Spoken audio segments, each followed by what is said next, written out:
ปิดโปอีกหัวโดนตัวหัวแตกหัวแตก แม่งเอ้ยทีมกูถึก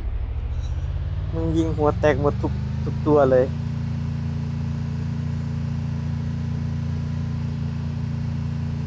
รายงานเรียบร้อยเนาะหัวแตกขนาดหมดทั่วไปยังมีโปอีกโอ้ยหมดสภาพแดงไปละ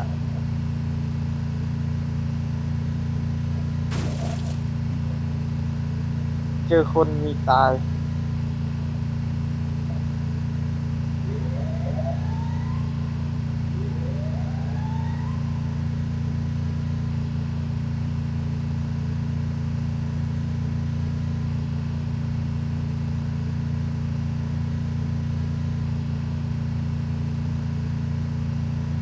กูไปแบกแรงให้หมูคันว่าเปิดโปจังสิ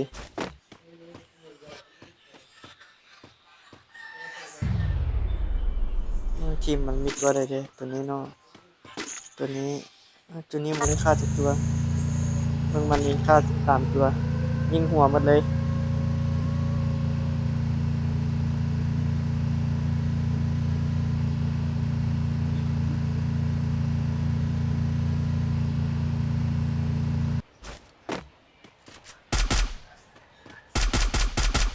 โดนตัวหัวแตกบอกเลย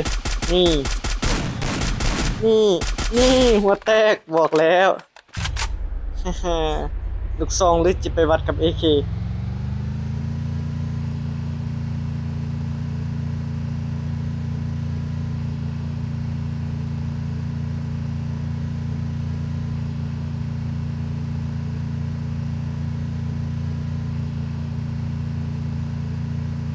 ไปลงแรงแบกแรงให้หมูเถอะ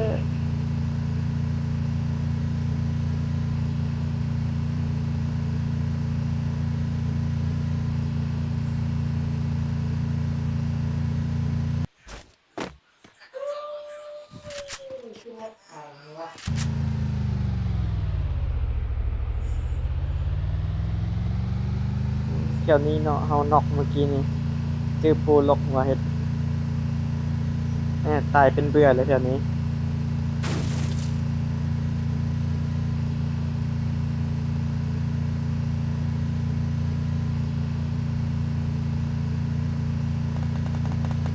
มันแตก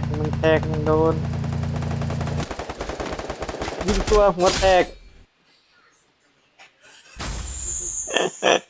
โอ้ไอ้นี่โปรแม้กระทั่งหมดทั่วไป